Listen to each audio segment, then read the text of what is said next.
Today we're going to talk about getting the best out of all your people. It is a topic and a concept that is relevant regardless of what industry you're in. But I think there are some pretty specific applications that we can have, knowing that we all operate in the auto dealer world.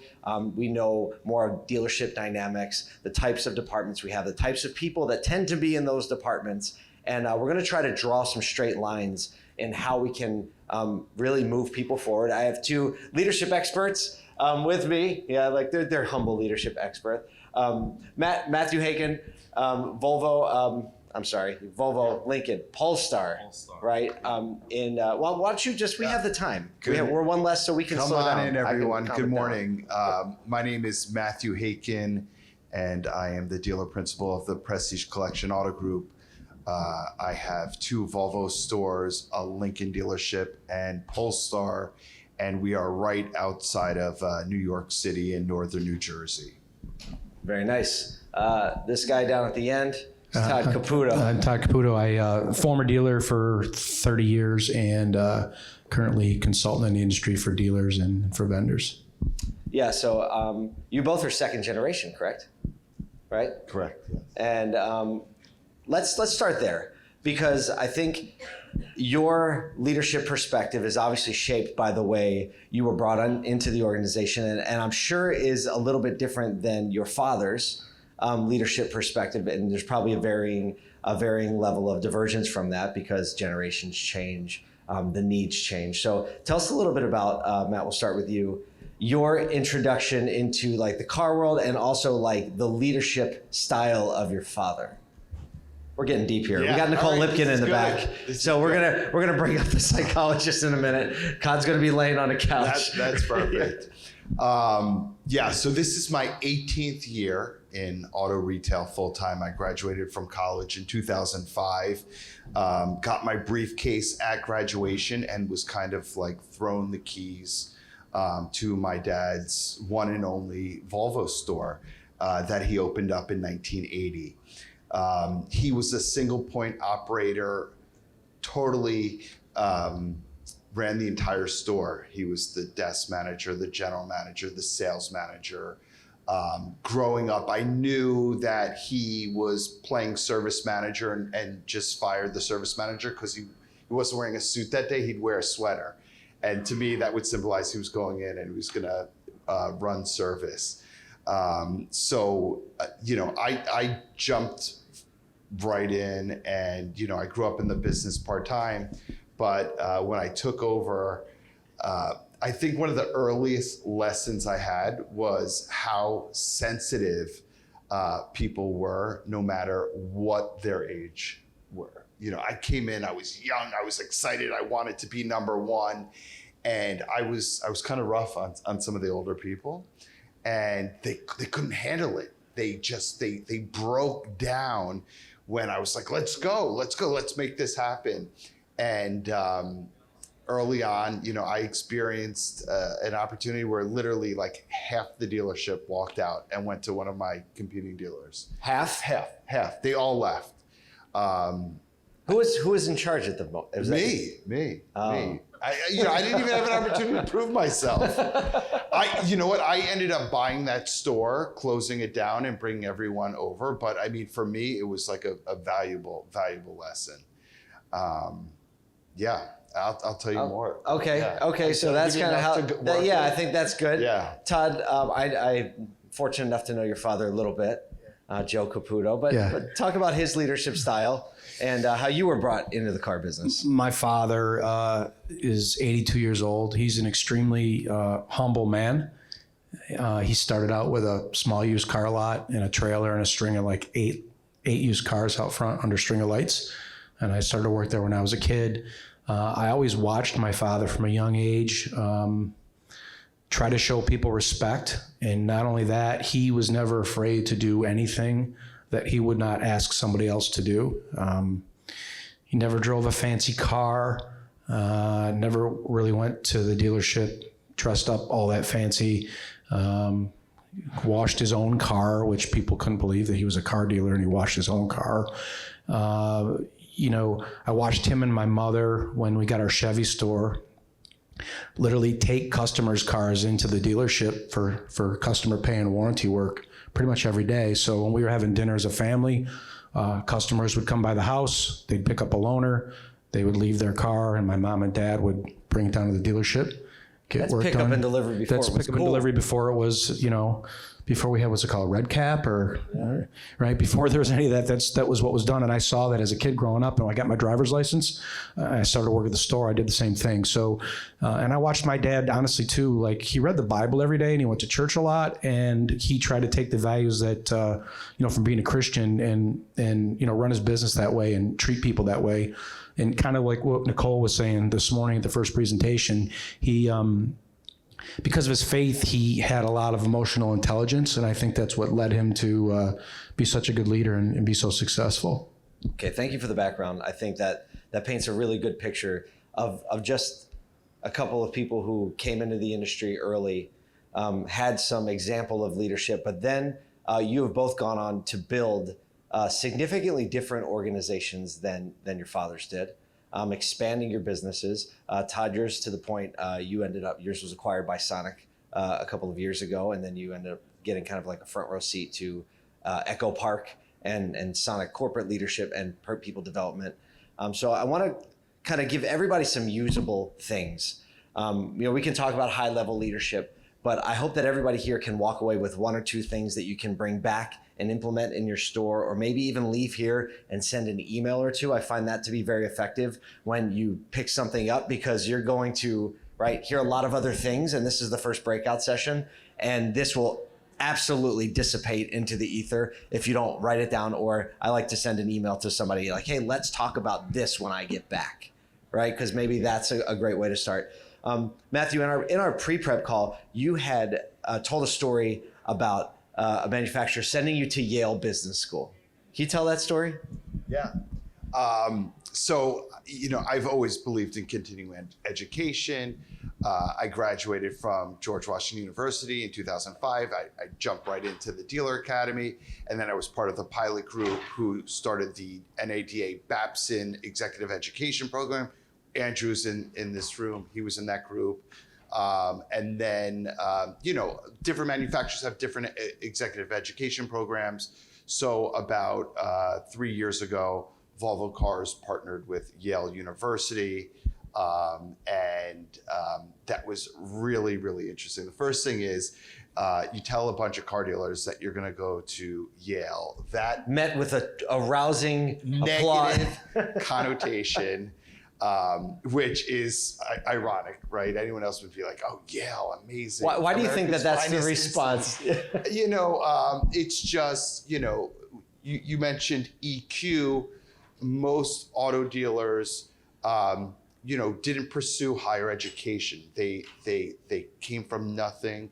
They had a high EQ. They had a great work ethic, a great spouse, or a great relationship with God, and that drove them through the hustle to be competitive. So right away, you tell dealers you're going to go to a place like Yale, and they automatically think, what are these, liberal, educated, East Coast, Wall Street, snooty people have to know with our industry. Our industry is real people. It's hustle. It's hard work. So that was the initial. That was the impression. energy going Yes, into it. Correct.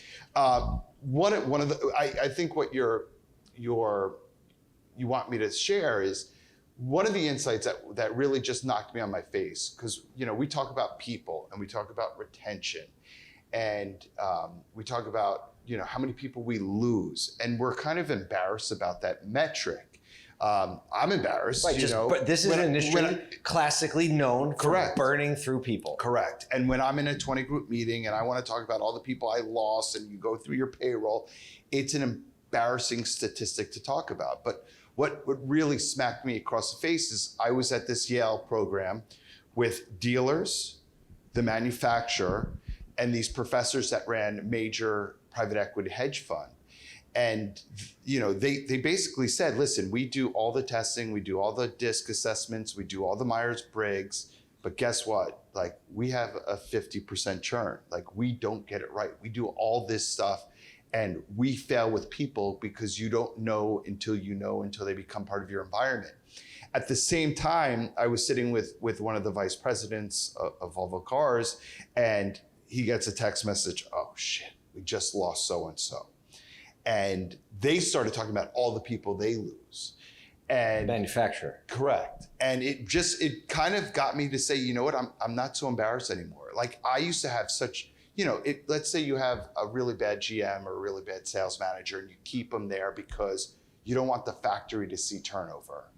I've experienced that. I don't know if any of you guys in the room have done that, but you don't want the turnover because you don't want people to see you're unstable. But the reality is, whatever industry you're in, whether you're running retail, you work for the manufacturer, you're a giant bank, it's something that everybody deals with. So I was like, I shouldn't be embarrassed about it. Everyone's going through this. I want to be better. I want to measure my retention. I want to keep better people. But at the end of the day, a lot of times it's a crapshoot and you really don't know. And so what are some of the things, and this is for both of you and like this part of the conversation, when you've brought people, when you consider these people that you try really hard to attract to your company, why do you think the ones that stayed? Right? Because I think maybe if we reverse engineer it and saying, what are we doing right? And how can we like identify some of those things and then maybe do some more of those things or lean into those areas, sometimes is a little bit more effective than let's try this to keep people. Let's try this to keep people. Because, like you don't need to recruit or you don't have a recruiting problem if you have your retention in line, right? So let's back up. So what are the success stories? So I would say the first thing is you have to look at the hiring process and really your how you're running the HR in your business, whether you're a dealer or a vendor or whoever.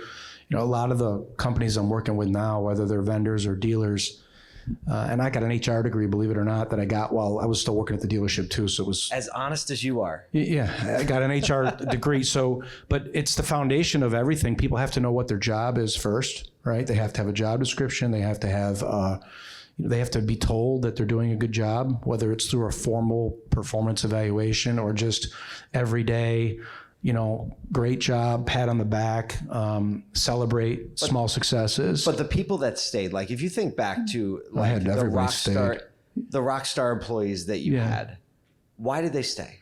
What were the things that were going so right that they were like, this is a place that I'm willing to show up for every day? I think part of it was because, and Nicole had mentioned this morning, autonomy is important, right? Fairness is important. People feeling valued. I learned that from my dad, like we talked about at the beginning of the conversation, to make sure that people feel valued. Vendors feel valued as well. There's a lot of vendors here in the room. They have to understand, that they are important. And it's not just people that are in high level positions too. Typically a lot of people in higher level positions, they stay longer because they're compensated better. And sometimes as an owner or a leader in the company, you pay more attention to people at higher levels. But what I always explain to people when I had the dealerships was, it's like a wheel, right? There's the car dealership is like a wheel and everything is dependent. The spokes are all dependent on each other. You can't get a car delivered unless someone cleans it. You can't get a car delivered unless someone in the office bills it out, or a technician does the reconditioning, or someone at the auction actually bought the car, or a vendor provided you services, right? It's an ecosystem, and if everybody isn't spinning the same exact way, you won't have success. And we always made sure that we recognized people in all different positions, at the dealership, really formally at the end of the year when we would, celebrate the year and celebrate the holidays. We try to make sure that we gave people different awards or recognition, at the end of the year and then throughout the year as well with, praise, formal performance evaluations, and then just every day, you walk past somebody, give them a fist pump, great job, how you doing? And, I really learned this from my father too. You have to understand what's going on in their personal life. It's really important because people do have a life outside of work, even though people spend most of their time at work.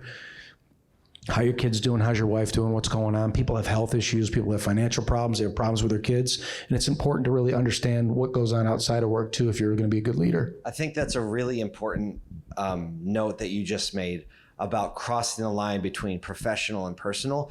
Being a legacy industry, I think the old school mentality was like, you go to work and you're home. And I don't want the two to intersect, right? It's not proper to talk about your personal life in the workplace. And, 40 years ago, that was a norm. It's a little bit easy to forget because now there's so much talk about the word empathy. There's so much talk about supporting work-life balance, right? That's something that Gen Y really brought to the table and made a part of the conversation in a big way. So I think that acknowledging that the old school mentality is a mentality of separation. And when I hear you say that, and I observe the best organizations, the best auto dealers, the best industry partners, what I do usually observe is leadership that's willing to cross the boundary and saying like, hey, like work life, it's life, right? Let's find life balance. And that a big part of that is understanding what your people are going through. I had a conversation last night with, who was it? A couple of people, but they were basically saying how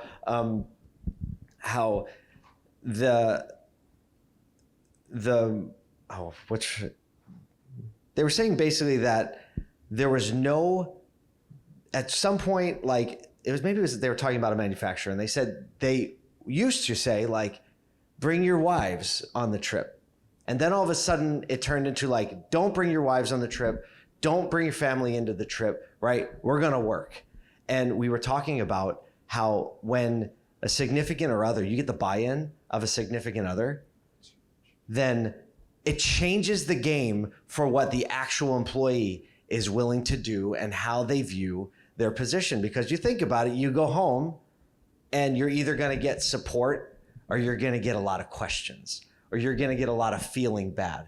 And how is that person supposed to like want to stay, right? Because when you change a job, there's all this like honeymoon phase and there's like, oh, it'll be better this time.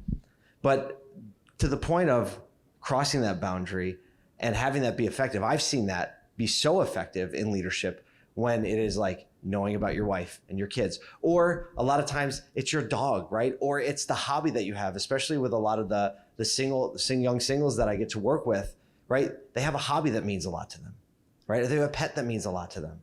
And showing some interest goes a long way when it comes to them feeling like they belong where they're at. I want to add one other thing too that I've really noticed now as a consultant, and I noticed it really too. Right, when I worked for Sonic, it was like knee deep in COVID, but COVID put people in a cave, like literally in a cave for the last 2.5 or 3 years, and a lot of things were done socially at car dealerships with employees and probably at vendors as well, that all of a sudden just were eliminated because you couldn't get together for different events. You couldn't collaborate maybe with family and have family events like you said, or have, quarterly meetings, especially like in large groups, because you couldn't even get into a room together because you had to be 6 feet apart. So what I'm trying to encourage with the clients that I work with now is, get people back together. It's really, really important because people have been really isolated for a long time. And I think a lot of people still feel isolated. And, Zoom is great. Don't get me wrong, right? It helps you be more efficient in a way, but you lose the social aspect of having a conversation like this when you can look at someone and have real eye contact. And when you speak, it's literally back and forth, where with Zoom, it's a pause and it's kind of awkward. Let's talk about body language. Yeah, and body language. Right, when you only have this box. Correct. Right, you can't observe all the other things going on that are sometimes very easy tells that the person's uncomfortable, they want to get out of here, or they're excited. This is our first time meeting in person. That just crossed my mind. That just crossed my mind. But that's a great point about getting people together. Matthew, called you Matthew. I called you your proper name. Is it Matthew good? It's the name your mother gave you. Yeah. Okay. Talk about, so you seem to have a very familial culture at your store from what I've observed. You seem very close in the content I've seen. Everybody seems like they have this sense of togetherness. Is that, what is the vibe around your place and why are you cultivating it the way you are? So most of our team has been with me from the beginning of my journey. I wouldn't say from 40 years ago. And how long ago was that? So I've been doing this for 18 years. So I would say most of my team has grown with me over the last 15 years. I have 3 women that run 3 different stores. They started as a sales receptionist, service receptionist in the lot somewhere. So it's 3 female GMs. 3 female at 4 stores. I have 3 female general managers that all started with me, and people thought I was crazy. They didn't have the experience, but they're amazing, and they really deliver a lot of the culture. Like obviously they get the vision from me, but I really empower them. They're really much better at creating that company culture than I am. As far as like, the teams get together, they do different events, and they just come to me to bless it. And I'm like, yeah, absolutely, do it. But yeah, no, and they're there. I mean, I don't know why they're there. They would say they're probably there because they want to see our group keep growing and get to the next level, and that's what we're trying to do. All right. Did anyone submit? I should be looking at questions. If not, we can open the floor and ask some questions as well. And now my app wants to load. We don't have no questions. Do we have any thoughts or questions or maybe insights? Because I know a lot of you lead great organizations, and do you have a question or something even to contribute to something you've noticed or you've changed or you've done in the last 12 to 24 months that you've seen move the needle when it comes to leveling people up? I'd like to hear more about the 3 females that started as receptionists. What was their path as you took them through? What were some of the areas that you had to have more intentional education about or putting them in certain roles? Share a little bit more about what their path was like. Let me repeat the question. Yeah. The question's from Liza, and she said the 3 female GMs that you have, she wants to know more about the path that they took or you put them on, starting as like a sales receptionist through where they are now. So it was not a clear-cut, organized path, and to this day they're very different. This year I picked one to send to Dealer Academy. And the 2 other I didn't, and I did it for a reason, just because I just wanted to see some more hustle. But again, the path was different but similar. So I had one person who started in service, and then from there she migrated to internet sales and BDC management, and then to sales management. I had one who started in sales, and then she went to internet sales, on the floor sales, desk manager, sales manager, general sales manager. So, I mean, each path was kind of different based on who they are. And, I really like to just play up to everyone's strengths and say like, okay, let's just focus on your strengths and not even think about like their weaknesses, but just like put them in an opportunity to succeed. And then as stores became available, and really how we got to the next level was in the height of COVID. So when COVID hit, I had 4 locations. I needed to decide really quickly who was going to take the journey with us. And it wasn't even a doubt. Like I had some old school GMs, and this is something I think we could talk about and bake, is like, they had to tolerate some pretty shitty old school managers for a while because they weren't ready. But I think that was like part of the learning process as well. But I think COVID just, really fueled it. Okay, listen, who do I need to run a store in a virtual environment, take deals from A to Z over the internet and over the phone, deliver cars to people's homes? And the old school sales manager, desk manager GMs, it was like, are you kidding me? Like it was a no-brainer. So that was the perfect opportunity for me to get them off the bus and then take these people that I had all my trust and faith in, that I spent years and years cultivating, and saying, okay, COVID was built for us. This is our time to shine. And I threw them out there, and that's really what got them into this position. And last year I sent one person to Dealer Academy, and this year I'll send another person, and then another person. Yeah. Well, I want to follow up on your question, and kind of goes back to a comment I made before. I think it's important when you're recruiting people to show them what a career path is in your business. And I think you already do this now, but when I had our dealerships, in the past, and your advertising agency, Paul, helped create this for us. We showed what a path was for somebody in variable operations. We showed a path for someone that worked in accounting. We showed a path for someone that worked in a BDC or in fixed operations. You start here, You potentially could go to this position. This is what your wages are. This is what your responsibility could be. Because, I mean, any dealers in the room, you've probably, if you've been doing this a while, you probably have a lot of success stories from people that have literally started washing cars that are now GMs. I had a few of them. They went from, making minimum wage to becoming millionaires because from hard work and from being, just very success-minded, but it helps with turnover for people to know that they have a career path. So if they start with a company, because most people, in most cases, don't like leaving an organization.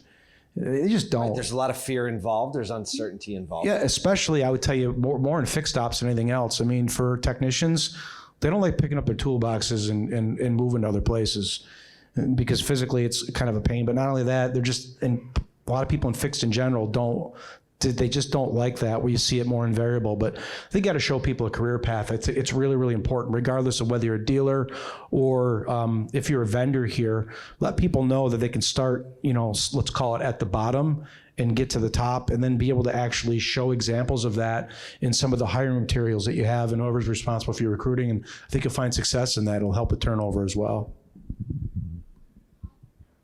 Yeah, Judy.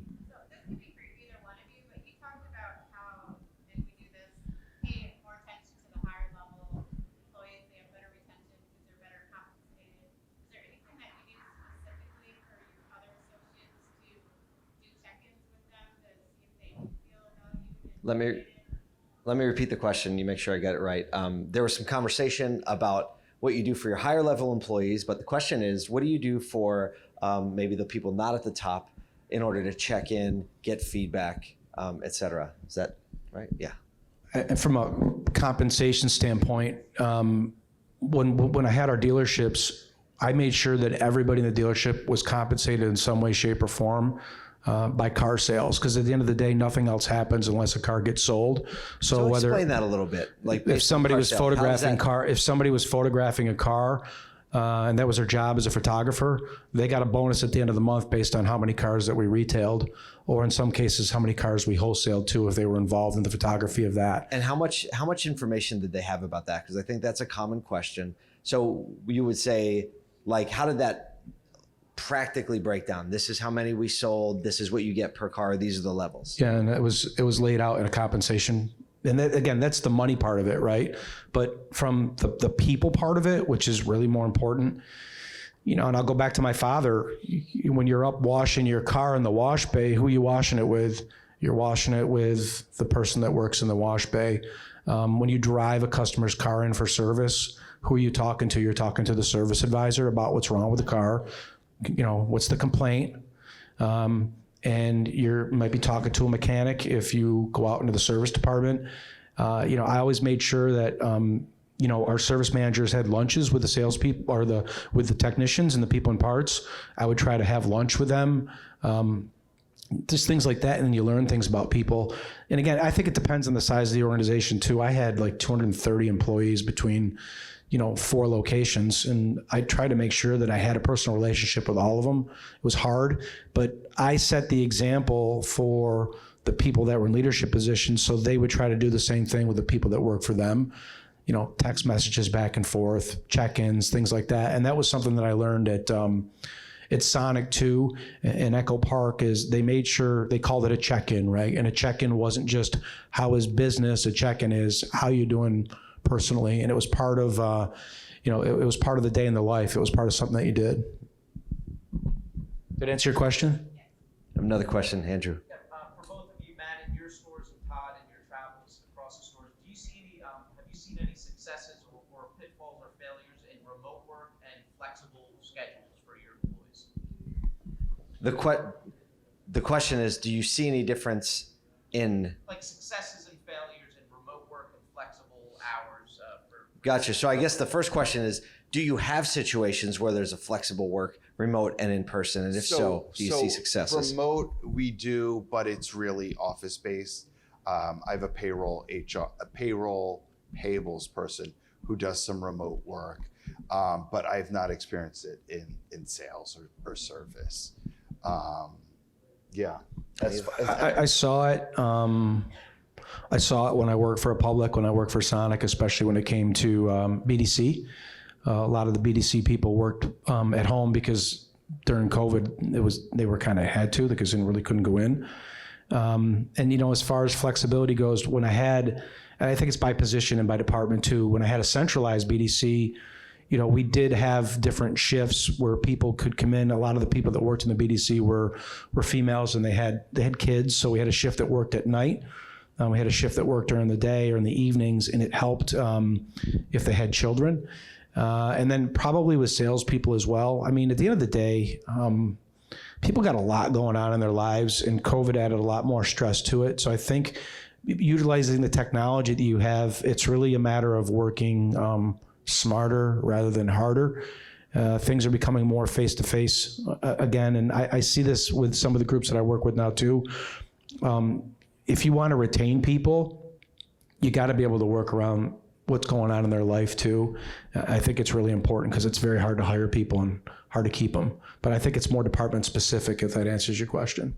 I remember when COVID hit, a lot of the conversation was, oh, well, this is finally the moment when we're going to shift to off-site work in a car dealership.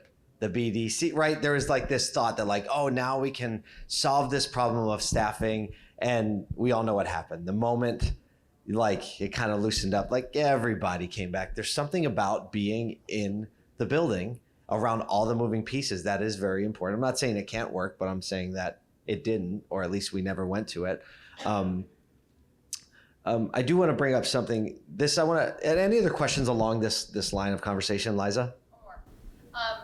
Todd, you went from being in a group where you had 240 associates and you had personal relationships with everybody. You then moved into working with Sonic once you sold your store. What can you share about how do you scale the people-focused approach that you had into a large company like Sonic? And then part B of the question is, what did you learn from them from a leadership development standpoint that a public does that a smaller groups might benefit from knowing? So I'm going to repeat that real quick. The question is, how do you scale the personal touch of a smaller store or group into a larger organization, right? That was the first question. And what was part B?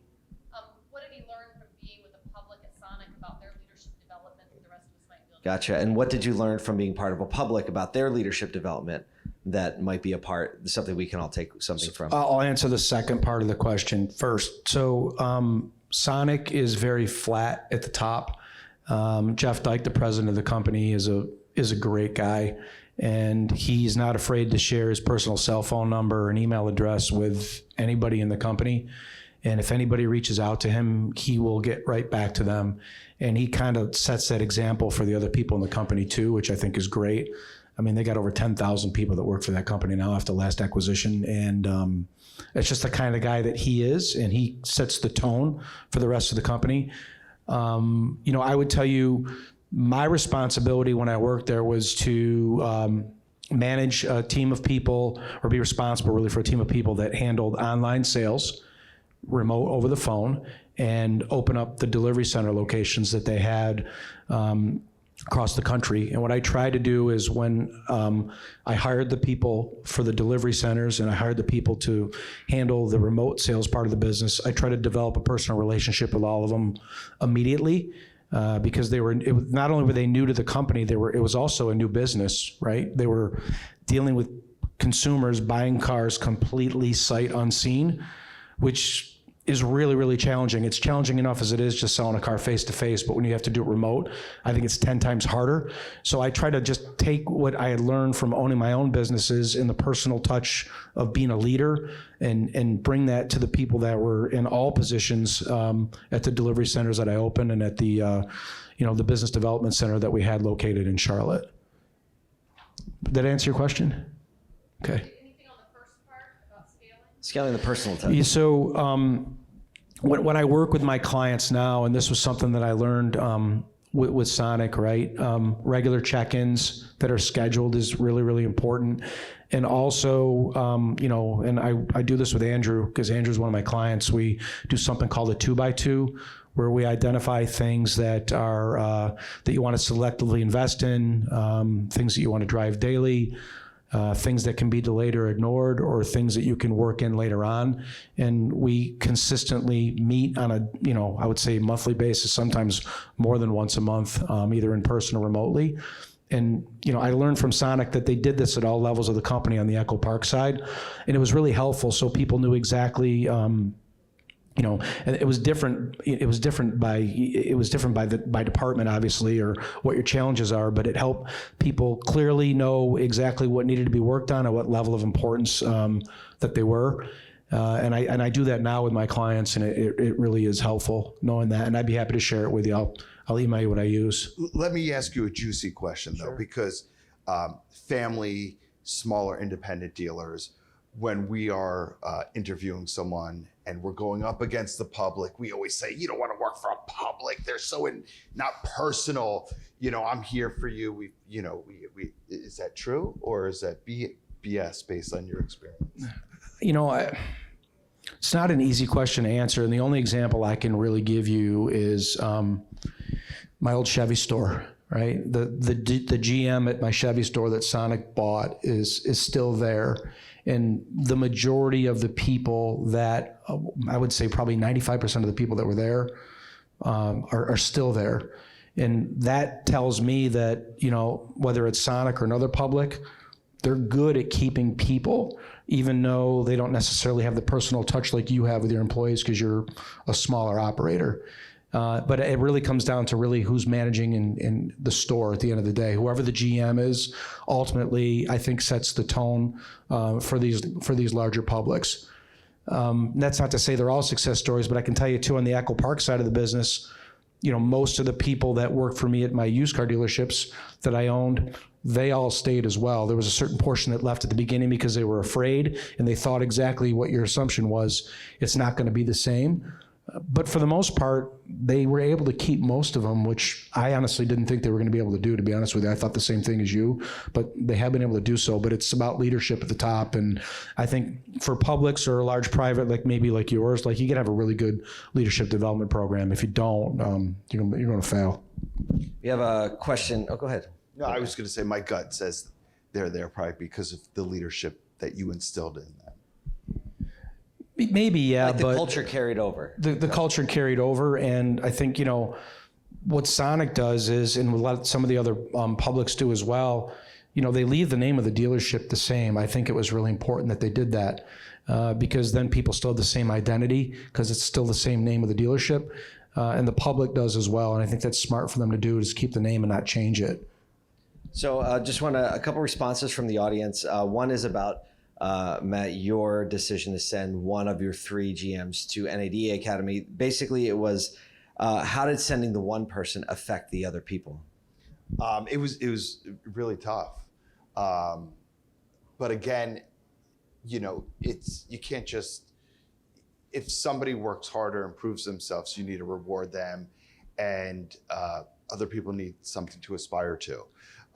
But yeah, it's very tough, but then you reward those other 2 people in a different way. You invest in them in a different way and say, okay, you're going to Dealer Academy and you're going to do this executive education program and, show me that you're great here, and then you have more opportunities on the road. Another question along that same line is, did you get the result you were hoping for by sending the one?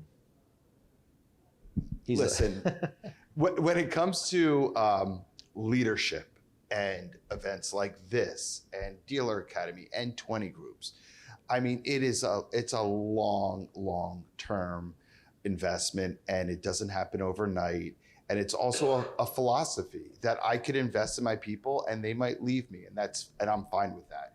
I think a lot of people want to send someone to a conference like this or NADA every year or their 20 group, and they expect them to come back with, all these results and implementing new changes.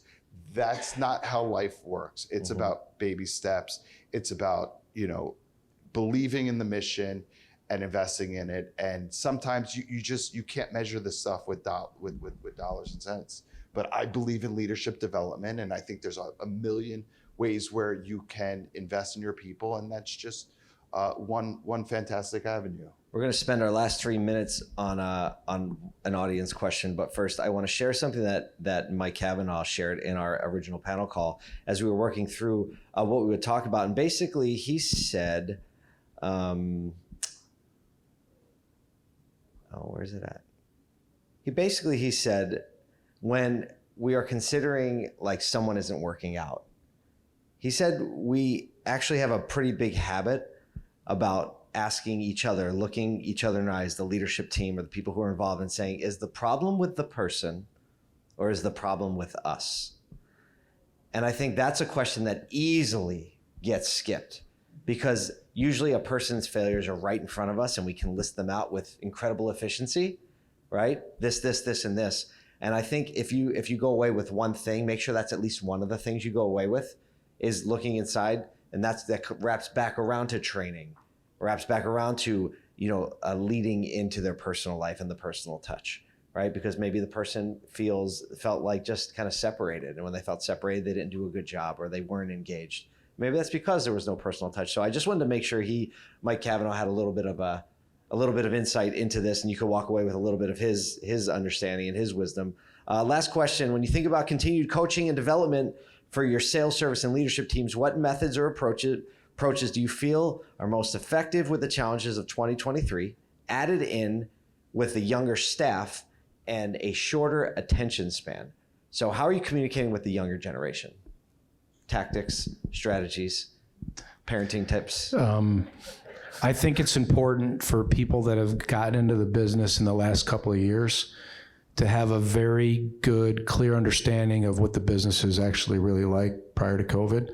A lot of people have come in, I think, with a false sense of reality, especially when it comes to profit margins and how easy it is to maybe sell someone a car when there's 5 other people waiting for that Toyota RAV4 that there's only 20 days supply of. And those days are going to come to an end. I think too, when we go back to COVID, right, like personal interaction, face-to-face conversations with people are important. And at the end of the day, you have to make a significant investment in training, not just video training. I think getting people in the dealership trained at all levels is super, super important again, because I think getting back to the basics is going to get really important. It's already starting now, but it's going to continue to happen over time as gross profit margins continue to probably erode in the business. So I'm going to sum that up as saying context is important, giving people context. Matthew, I think this thing's going to beep when we hit 0, they told me, so I'm going to hold this. That's not that. She's got it. She's all over it. Thanks, Christy. Just unplug it. I know it. So, Matthew, give us 60 seconds on how you're communicating with the younger generation, and given the shorter attention span and like the way they like to be communicated with. For me, it's really just donating my time and doing as many one-on-ones as possible. One of our locations is at a shopping mall. Our Polestar dealership is at a former Tesla space in the Short Hills Mall, and we're getting all these Apple kids and kids from Peloton and all these like startups that the manufacturers dream about, but in reality, they know nothing about building relationships with people. They know nothing about long-term follow-up. It's for me, it's just like mentoring, partnering up, bring them around from place to place, let them see what really... One-on-one attention, that's what I hear you 100%. saying. Well, let's hear it for our 2 panelists today. Thank you so much for your time, Matthew and Saad. Thanks, Paul. Thank you.